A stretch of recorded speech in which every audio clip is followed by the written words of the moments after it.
We still have a few minutes here, so sorry.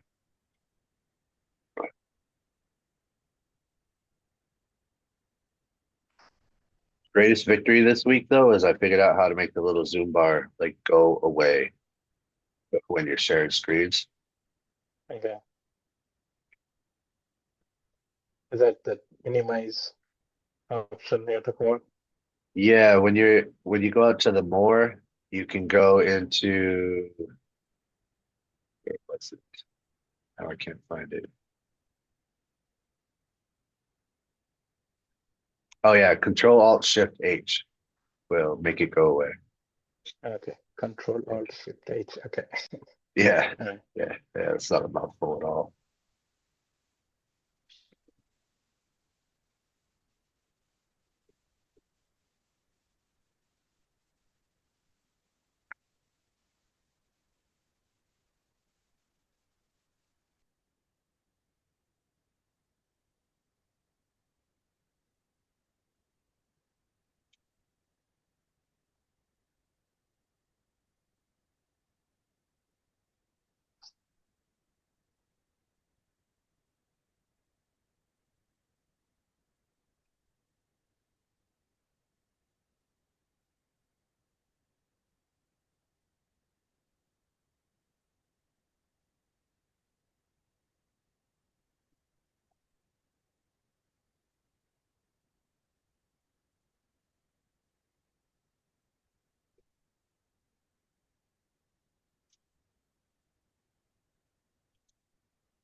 Give it about one more minute and then we'll get started.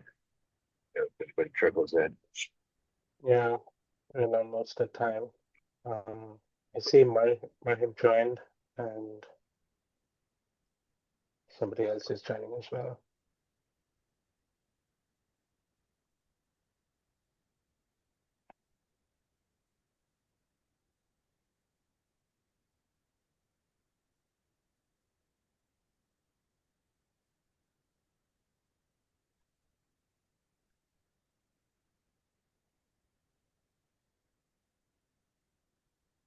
So we are at 5:30. Yep. Uh, Let's see Manny. So go ahead and we'll just start with a little recap. mhm. So on Wednesday, you were here. I went over setting up a data directory and standardizing the environment to Jupyter notebooks. For this week, your objectives were to learn working with data structures. So as I covered, some of the data structures we have are lists, tuples, dictionaries, and sets. Today, we'll focus a little more on activities. We did cover importing and using modules like the import OS for the operations of the keyboard input. So quick little recap: lists are ordered, meaning that the items have a defined order that will not change. They're also mutable, which means that you can change, add, or remove items in a list after it's been created.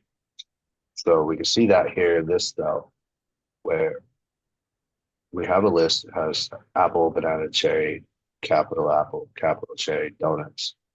And then if we wanted to add another fruit, I hate donut blocks, simply pull the method append let's add kiwi because he doesn't like kiwis. Everybody likes kiwis. And you see now in our list, it's been added. So even though fruits has been established over here and assigned to this list, the contents, hello, Yasa, the contents can change. So you can append, you can remove. So if we wanted to again change, say we wanted to remove the capital apples.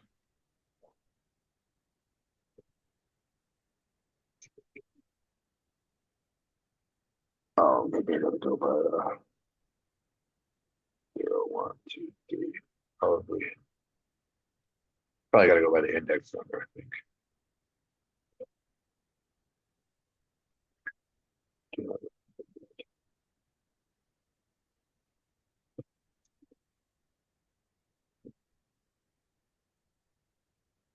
Oh yeah, it's not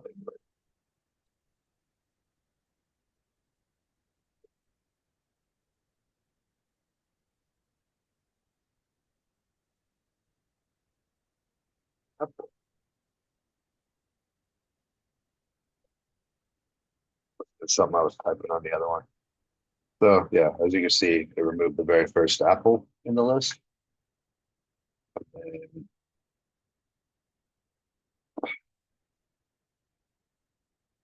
initialize it, bring the apple back.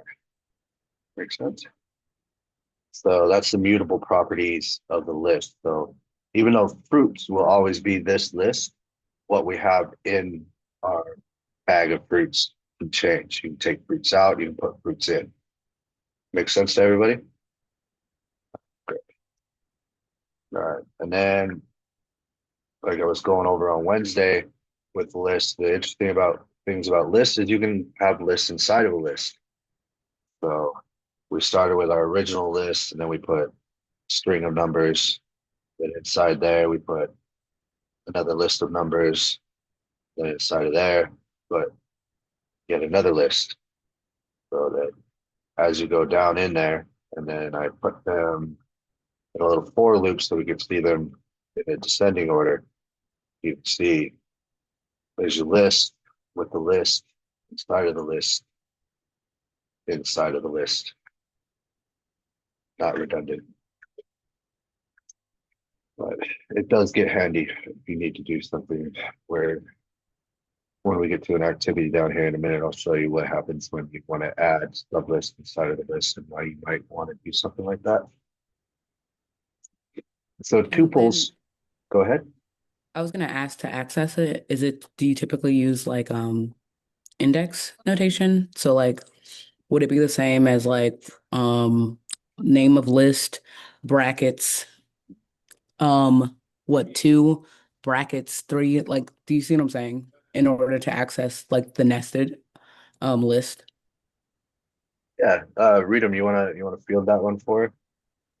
Yeah, sure. So typically in the list, right, you have index. You can that starts with 0, and then when it comes to nested list, let's say for here we have an example. There is a nested list after 0, 1, 2, 3, in the third position, right?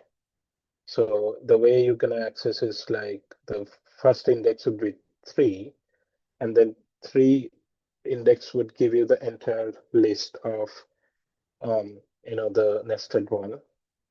And then again within the nested, you have to pass on the next index which you wanna access. For example, you wanna access TW2 from the nested one. So the next index would be 0, 1. So next index would be 1, right? So the way you're gonna access is like 0th element of first list, and then next is first element of next list, your nested list. That makes sense. It's always a good idea to test it out. You can like set up a sample list and then just try to access it and see how it works.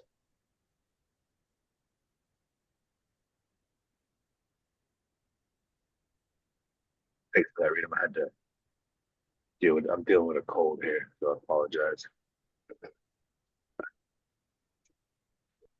So as you were saying, if you want to access numbers, so then you have your first list.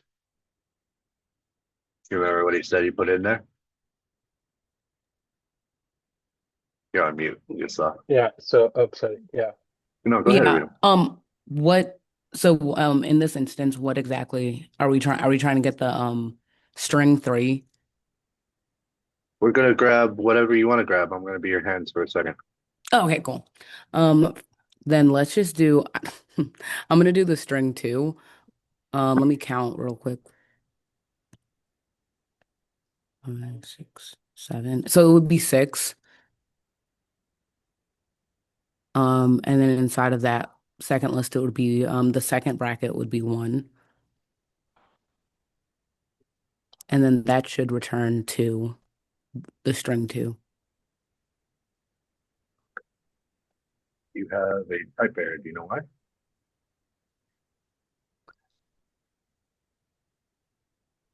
No. So, yeah. So, see, you need to iterate through the list, right? So, numbers is your entire list that is Hmm. at the beginning.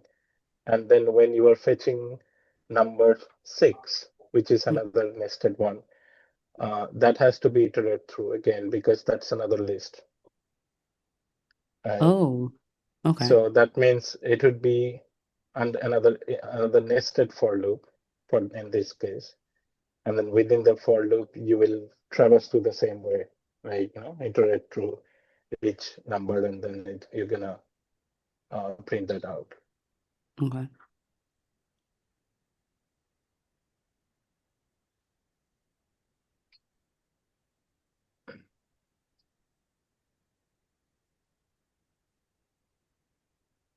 So what I think what Yashan is trying to ask, like how to fetch the nested data, right? Yeah. Yeah. So what I'm trying to say is like when you're running through a for loop, the Hmm. numbers is your entire list with nested data. And then for each set of data, you have another list that you'd have to traverse through. So within for loop, again, you need to, let's say, save each element into another variable, and then there will be a nested for loop within it where you can access the elements, right? Okay. But you need to make sure the exact location or index for the particular item that you want to pick up. Let's say you wanted to pick up 2, Hmm. then it has to be like in the first for loop, it would be 6th element, and then Yeah. you will traverse through again within another nested for loop, and you will pick up first element. Okay. Right? So 0th element is 1, first element is 2. the only way to do it would be through a nested for loop, like Mhm. Not multiple only, nested. yeah, nested loop because you have to traverse through the data, right? Yeah. When you are trying to pick up one particular element, you can pick up by index.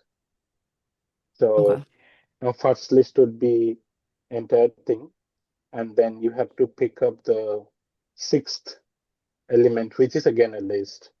And Hmm. that list has to be stored somewhere because when you are looking at the entire list where you have 1, 2, and then some other elements and 3, that has to be stored in a single variable. Then only you can access through index. Access? I think so, but I probably will have to try it out by myself. Yeah, try it out. Because one of the things you can do is if we don't have because the loop right here is literally just scratching the surface on this one. So it's doing pronoun and numbers, right? Yeah.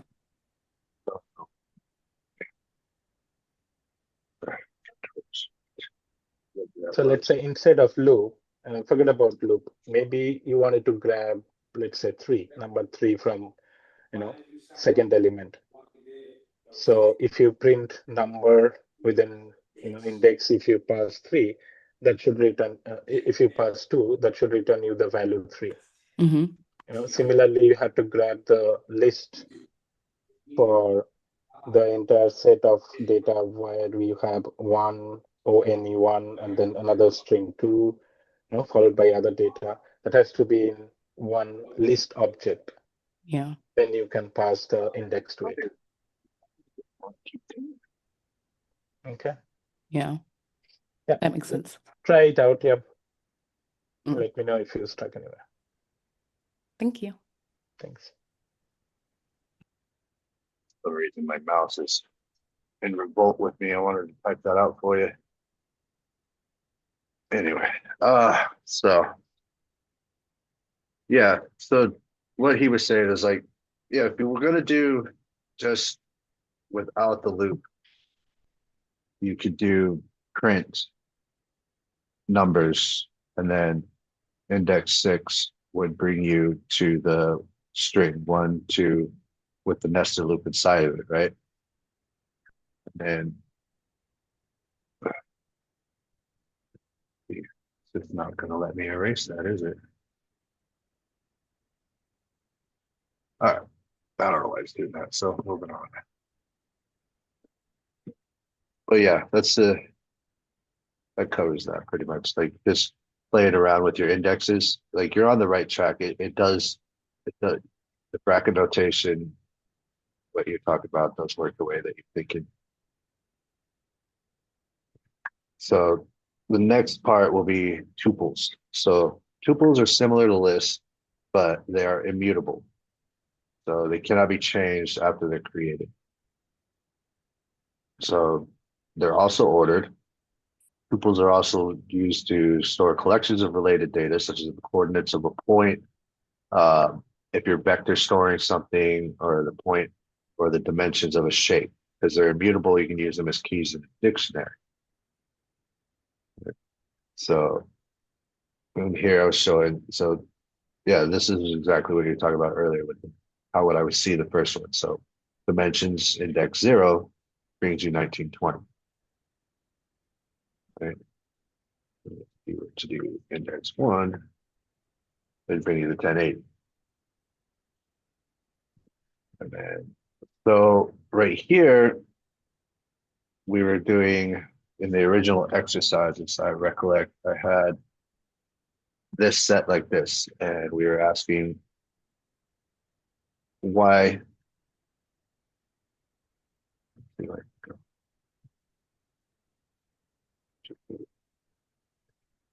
It was catching an error, and we solved it in class because I wanted to point out that because my tuple is immutable, when it was trying to assign new variables to the tuple, that's why it was throwing the error. Does that make sense? All right, then we'll get on to the fun ones. Dictionaries. You're going to probably use dictionaries the most. I know I use them more than tuples or lists. So dictionaries are used to store data values and key value pairs. They are mutable, they're unordered, and they're indexed by keys. Must be of an immutable type. So the example of this I was going through is we built this person with city. You'll see each one of these is a key value pair. You have name, Jasmine, age, 30. So even though the key value pair is the key and an integer, it's still a key value pair, so it works inside the tuple. City, New York. New York's a string. Email, got your email. And then, for example, number, string of numbers. But if you had phone, there's also a string of numbers. So it recognizes it as a string. Then state, New York. Every one of these is compatible because they're a key and a value. All right.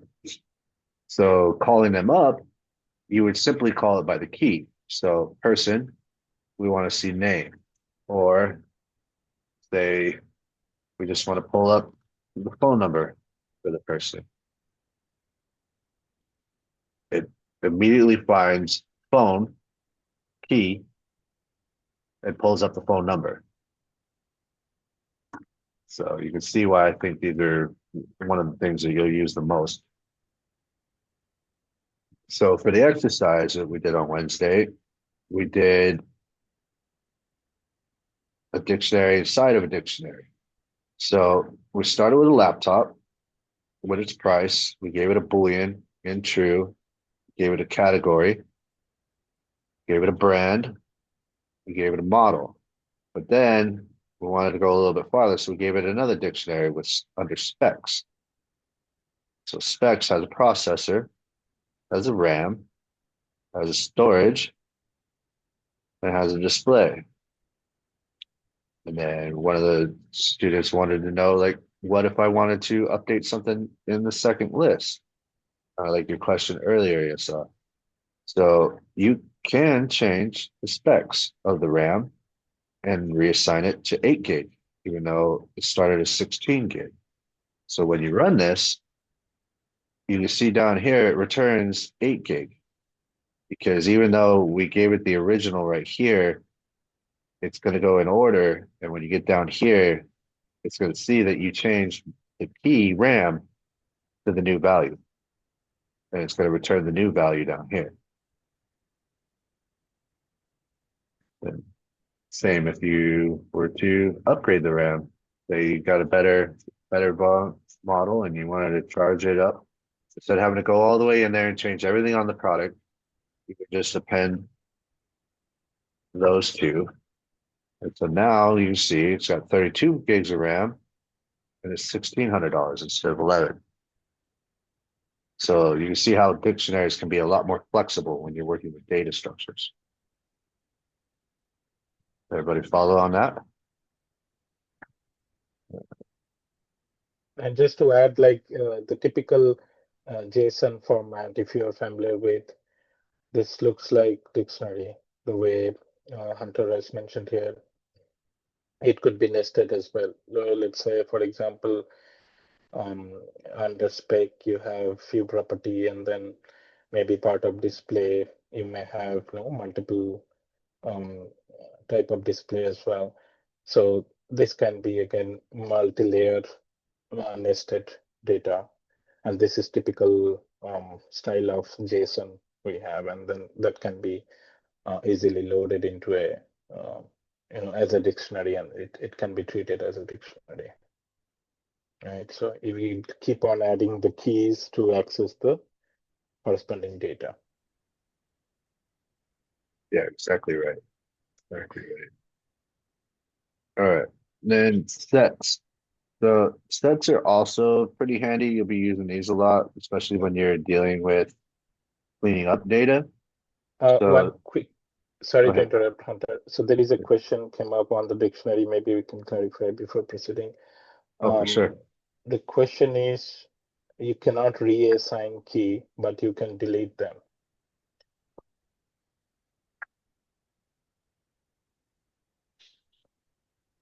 So we can reassign key. The example shows here. I mean the To, name of it, sorry. So I'm not talking about the value to a key, but the actual key. Like, can you change the name RAM to something else?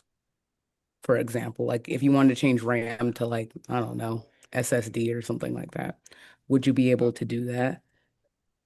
you cannot change the existing one. Maybe it would be a good idea to add your own key. Okay. Yeah. So then maybe something new key you wanted to add that can be added as a part of your product variable. And then like if for whatever reason um you just don't want to have that key there at all, is there an option to delete it? I know this I could look that up, but I was just curious because I know you can't change the name of it, but like if I just didn't want to include storage anywhere, could I just delete storage? Is there a way to delete storage or delete the brand altogether, like the key and the value pair? Okay. Yeah. So the key value pair, if it is static, the way it is, let's say you already have defined something. In that case, your product may have all the keys and value pairs. But if you're trying to make it something dynamic, definitely you have control over it. How you wanna, like, you know, if you wanted to add for, let's say, when you are calling function one, you wanted to pass along only set of key that you need inside that function. And maybe function two requires different set of keys. So that you have control over. Dynamically pass the value. When you are passing the dictionary, you can decide what element, what key value pair you want it to pass along into your function. That can be restricted Okay, in so that way. basically you would just like filter it based off like the ones you actually want, and then you wouldn't actually mutate the dictionary. You would leave the dictionary the same and then just um only use the keys or the values that you want to. Yep. Yep. Okay. That's what I. Okay. So you have a Yeah. master dictionary kind of things, and then you can distribute in types of sub dictionary you wanted to create for your own purpose. Well, okay. And that'll make more sense when you get farther into like classes and parents and children, because you'll have like the product class, and then that'll have your set of every product has this, and that. But the children of that parent can have additional ones or less as you see fit. Does that make sense? But they'll all derive their original existence in the way that they work from the parent class. So that the child always inherits from the parent, just like in JavaScript, like you're familiar. And so the fundamentals of object-oriented programming will still carry over into the new language for you. So you're going to see a lot of similar patterns. All right. I can't see the chat. So if there's anybody else, just let me know, read them. Yep, sure. Okay. So yes, sets. So with sets, you're going to be able to store multiple items in a single variable. These are mutable, unordered, and the important thing to remember about sets is they do not allow duplicate elements. So sets are often used to perform mathematical sets of operations like union, intersection, and difference. So an example of that is down here with my list. I said, what if you wanted to make sure you didn't miss a number? Say you're doing every number in 1 to 20, one in this case 1 to 30, rather than manually going back and seeing that I missed one, we're going to just run set on my list. So we have list, set, my list. Then we print the unique list, right? So you can see it returns only each unique number. And we can see right here that we are missing the 8 out of the 1 to 30.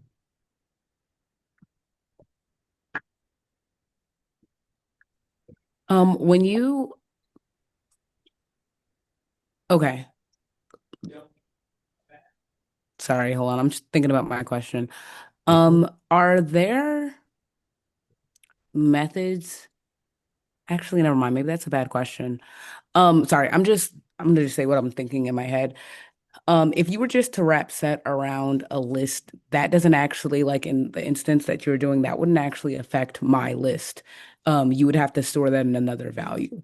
Also, my other question is, why do you have to wrap it in a list again? What would set my list do? Like, what data type would it return if it wasn't wrapped in a list again? So let's see. So if we just did set my list, Yeah. looks like does the exact same thing. Okay. Yeah. Okay. Because that was something that kind of confused me when I was going through the examples on like not the not the homework or like the reading. They did that for dictionary keys and they did it for like dictionary values. And I was like, but I thought it returned a list already. Yeah. It Okay. also depends on because I've noticed some of the format is like pre Python 10, like 3.10. Mm, Yeah. So some things have been added into just the standard library, like typing. You'll Okay. see import typing a lot in these assignments, and you don't have to import typing anymore. Like before, like 3.14, you had to do dictionary list optional, Okay. but depending on what version of Python you're running, some of these things might be a little deprecated or outdated in the commands. So Okay. they're they're just really just showing like best practices at this point. Like, Okay, that makes sense. yeah, Okay. Okay. if there's anything Rita wants to add to that. Yeah, I mean, that's pretty much it. Like, it all depends how you wanna keep the data type as. When you explicitly want a list to be processed Hmm. in your code, maybe it's a good idea to explicit conversion. And if you just avoid setting that up, it will just the data type will be set. That's all the differences. Okay. So you know exactly what you're working with and you don't have to guess it. That makes Yeah, sense. right. When you deal with set, you know that won't be duplicate, right? Hmm. And then if you convert into list, maybe you wanted to add some duplicate value in further processing. So that's all Mm. depends on how you are going to use your variable across your code. And then if you were to take the wrapping off of the set, like don't wrap it in list, does it tell you the type? Like I never tried using type for I guess the large like the data types that aren't like string or Boolean or whatever. Like is there a way to tell if it's a dictionary list or a basically what data type it is? Like does type do all of that is the question. And does it differentiate between list and sets? It does. Yep, Okay. you can try that out.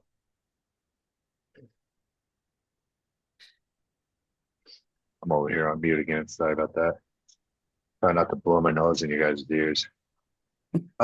So yeah, Okay. as you can Okay. see, Okay. set, so it brings it back as the class set, and then if you then define it as a list, then the type turns to list, Okay. So if you right? tried to like basically append another like one to like just a set and you didn't turn it back into a list, it would probably create an error because there's already a one in that set. Well, it wouldn't it wouldn't append the one because the set creates a new list with only the unique numbers. That's the Oh. point of the set. So it's going to pull everything out, and if you try to add another one, it's going to be like Hmm. I already have a one, and probably just silently fail or keep going. Okay. Like, we can take a look. Let's take a look. That's a good question. Yeah, if you read the definition of set, it says do not allow duplicate elements. Yeah, So that's the key difference between the purpose of set. It doesn't allow duplicate.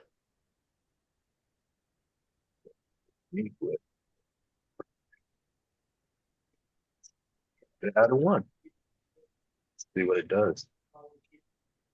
Yeah. So as you can see,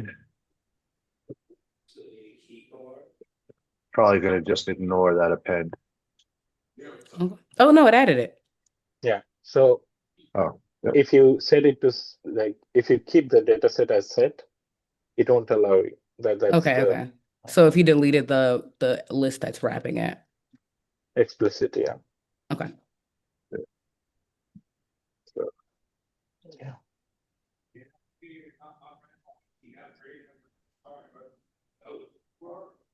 yep. There you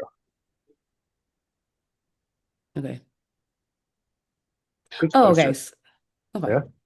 Yeah, that makes sense. All right. Good question. Oh, now we really made it mad. All right. Whatever. I don't need this again, anyways. It's Friday. All right. So file handling. So we were using the standardized data directory.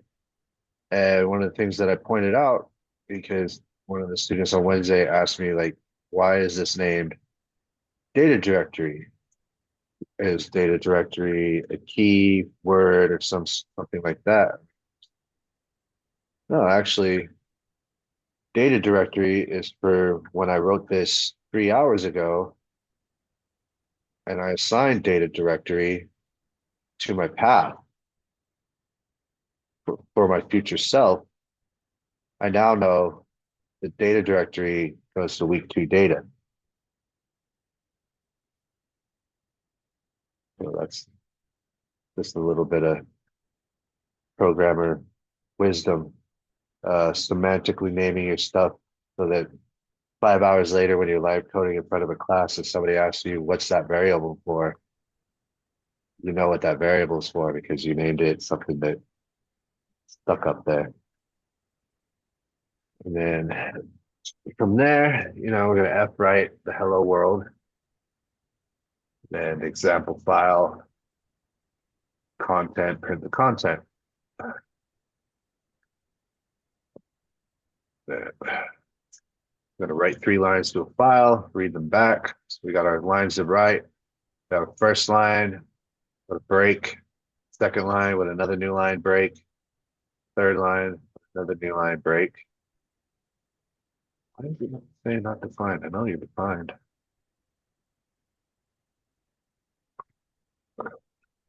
Yeah, maybe the first block. Yep, this is the one. Rerun.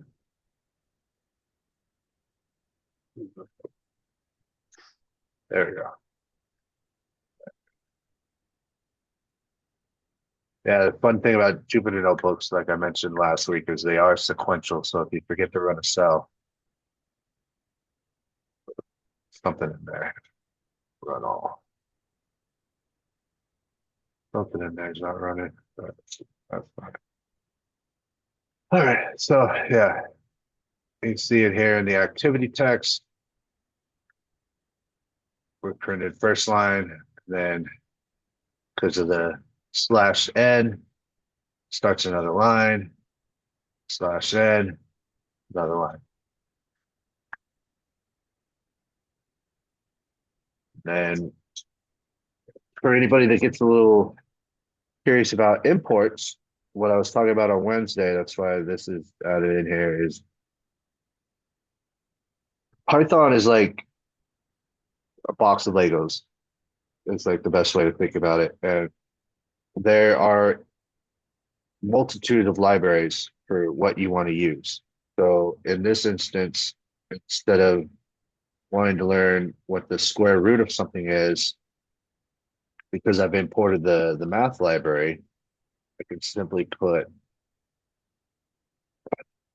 math square root of 6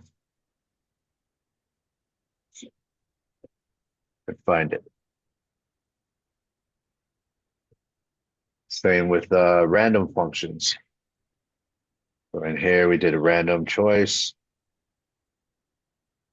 Every time you run it, it'll bring a different one. Lemon, raspberry, orange.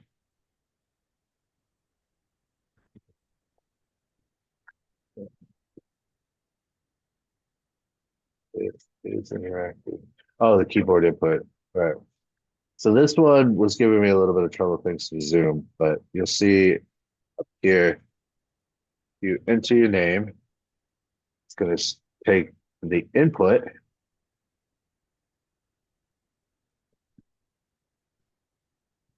And it's going to return hello Hunter. Because we have our F string right here calling the name. So I'll also put the else if name is empty, give a student. And default into student. Else. Now we ran out of time before, but I'm going to point out that there is not following the dry principles over here. Does anybody remember what the dry principles are? It's do not repeat yourself.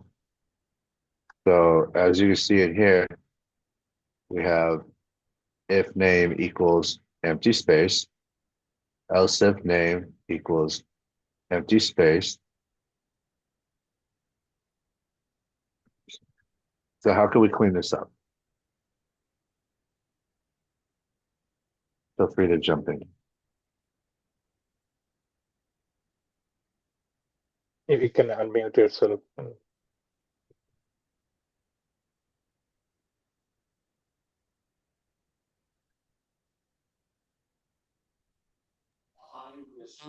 I think you could delete honestly the else.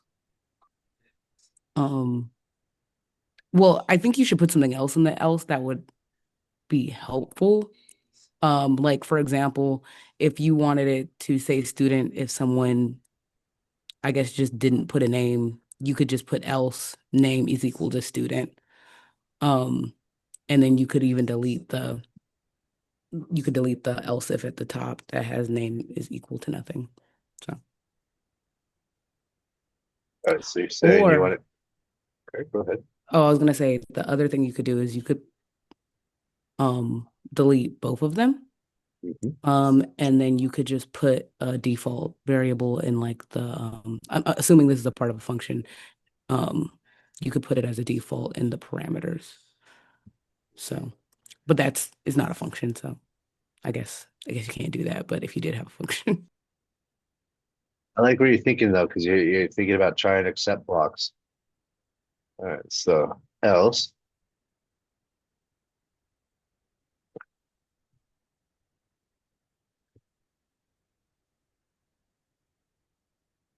definitely looks a lot cleaner. But now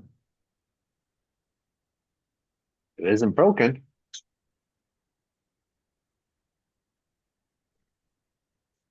So let's see what happens if we do just the blank. Yeah. So seems that this one is not catching, or this one. So how do we fix it?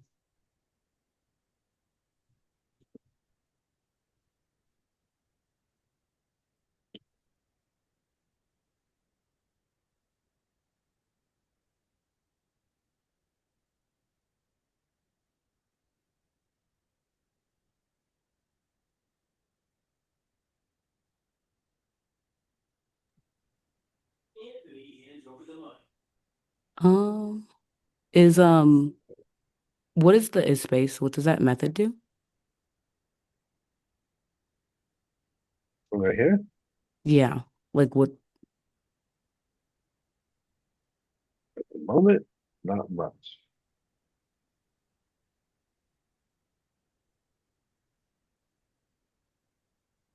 All right. So one of the problems we have is our scoping, because you can see right here, name is not defined in the else if, right? Yeah. So take this out.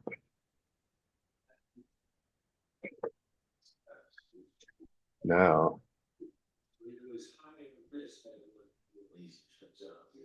we only have the one error left. And this is probably going to be just because we haven't defined is interactive.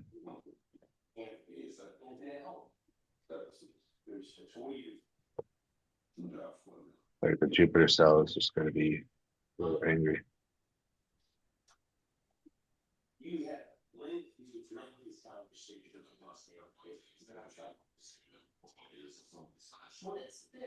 If I remember right, is interactive needs to be defined.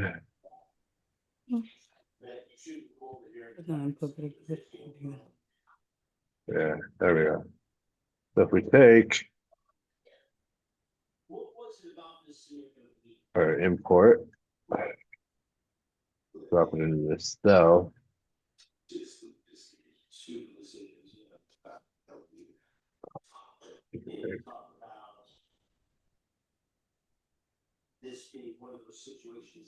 All right, so now we have is interactive is defined. with our imports. Huh. Hmm. I mean, That's we have just to. It's just a Oh, weird little quirk of Jupyter because weird. each cell is containerized basically. Mm-hmm. And today it's just being very angry with me. But now we have something going on right here. If else.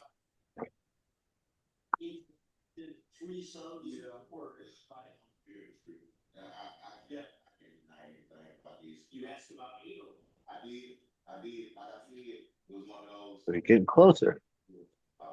Yeah, I mean, we have to add the conditional back where if it's like an empty string. So I wouldn't if add it inside. Well, I mean, you can add it inside of the else block, but why wouldn't you put it as an else if? good to me. If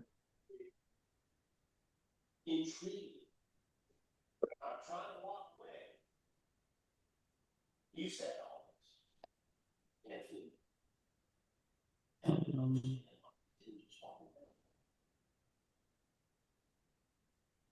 you say like this, um, yeah,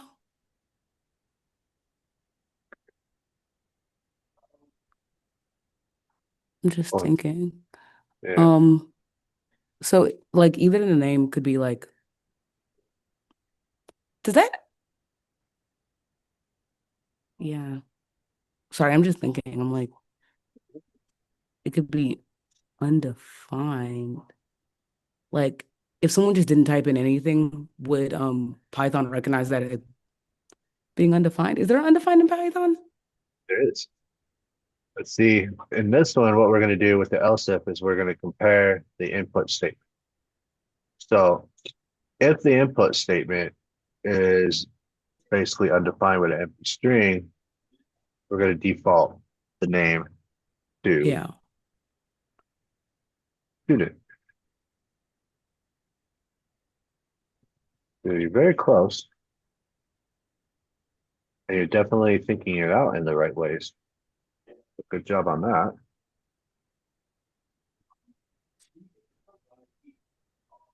All right, so now, let's see. All right, Like, could you I guess console log? I mean, could you print what happens with input, like what input returns sure. when it's nothing?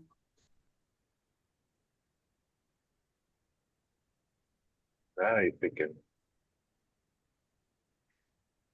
All right, so let's return nothing. All right. Wow. That looks like that's a Jupyter. Is that a Python error or like a Jupyter error? Or a kernel error, I guess. Yeah, it's the found method of the raw input.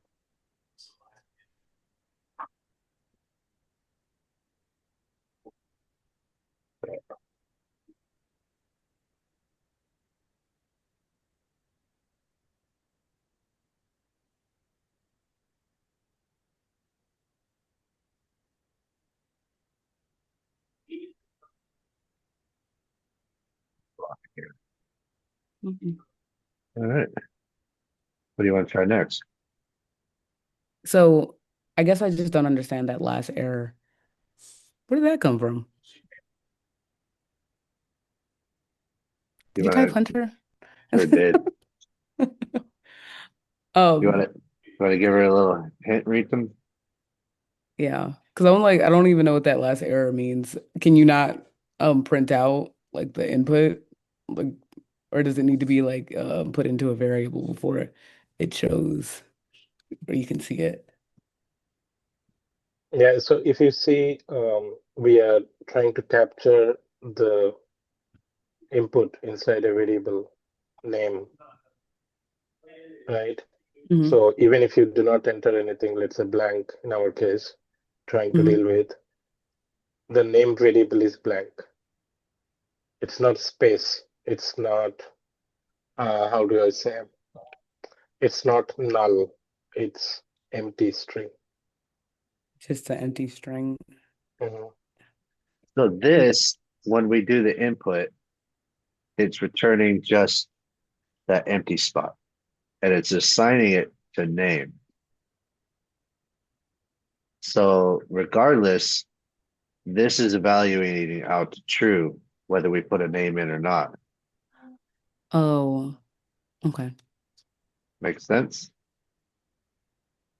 So these are right steps to test something, but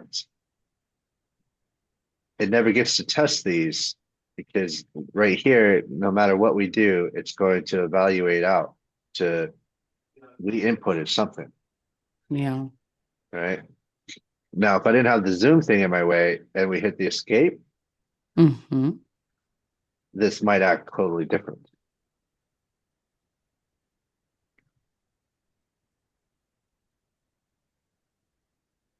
So little Yeah. thoughts right Okay. there. Yeah. Okay. Right. And then this garbage right here is just some examples, different imports. Looks like they got cut off. So yeah, so different imports will do different things.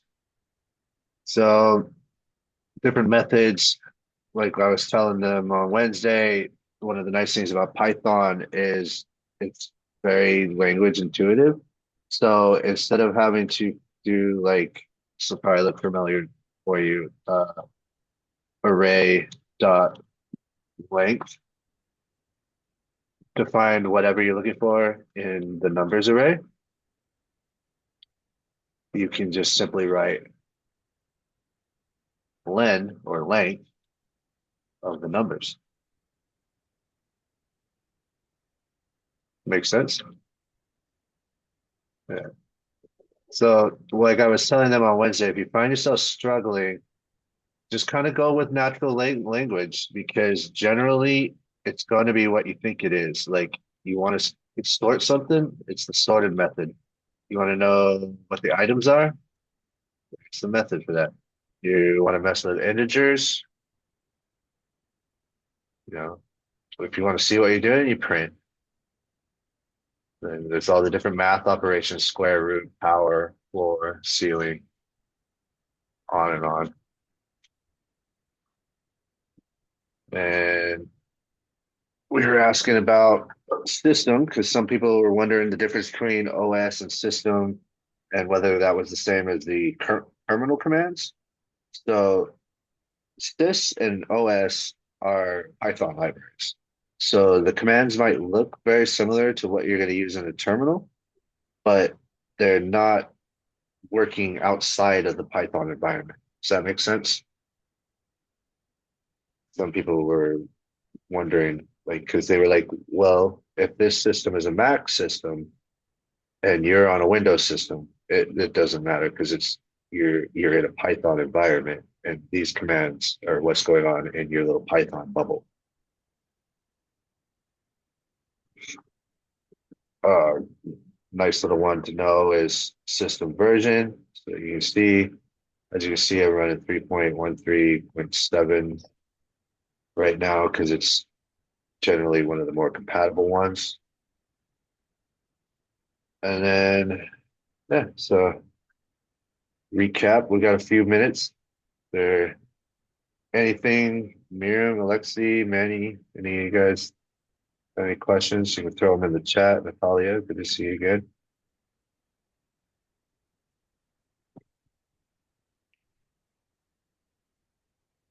So just wanted to add on the module, you can explore docs.python.org. That's a good place to explore what are the like what do you call it, site packages that is readily available part of your Python Python module. that you can utilize. Like it could be, let's say, import OS. What does it do? Maybe import sys that Hunter mentioned here. It could be the default model like login, maybe one of the examples. And then there are math and there are more. So one of the easy way to open up docs.python.org, and then you can go over the list of modules that is available. You can just play around. Try some examples, try to figure out what exactly, all the APIs and options you have to explore that module. We'll add one of my favorite imports.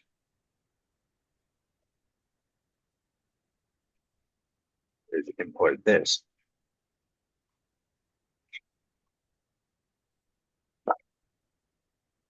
So it's a fun little one to read in your free time. One of the many Easter eggs of Python.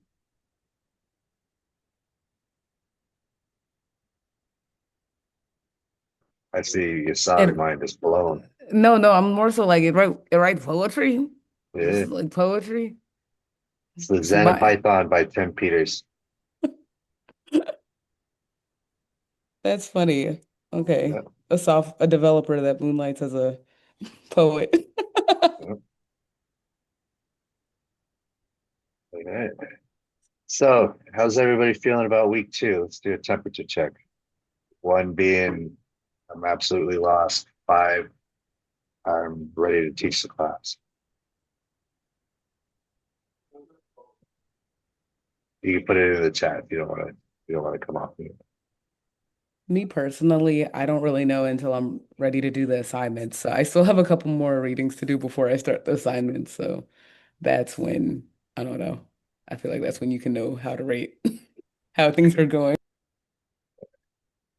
I know last week everybody was having a little bit of trouble with setting up their virtual environments. Saw a lot of messages on Slack about virtual environments, and that's everybody in this group doing all right with that. Thumbs up. All right. If you guys don't have anything else, then I'll leave you with this excellent quote. Give you back your Fridays. And read them. Is there anything else you wanted to add, read them? I feel like I did all the talking this time. No, I think I just wanted to emphasize, like, if you have any questions on any of these topics, just feel free to reach out and just let us know. We can have a separate one-on-one if needed, but otherwise we have 5 more minutes if you wanted to bring up anything. Oh, I'll give space for anyone else to bring anything up. I just wanted to ask a question about something we went over previously.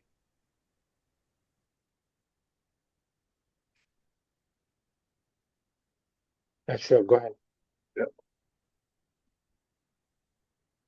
Okay, so when we were doing like the student name one, would it be bad? I guess tell me the pros and cons if somebody were to just kind of like what I was saying, adding a default. So like name is student and then maybe doing like if name is not defined or like if name is equal to actually never mind. Never mind. Never mind. That was a bad question. Go ahead. I'm going to let you guys enjoy your Friday night.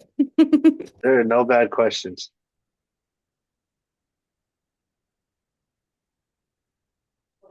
Debatable. Debatable. Yeah. But thank you guys and have a good evening, okay? All right. Thank you, Asha. All right. I don't see any more question on the chat. People can feel free to drop off. We'll be staying here until everyone goes.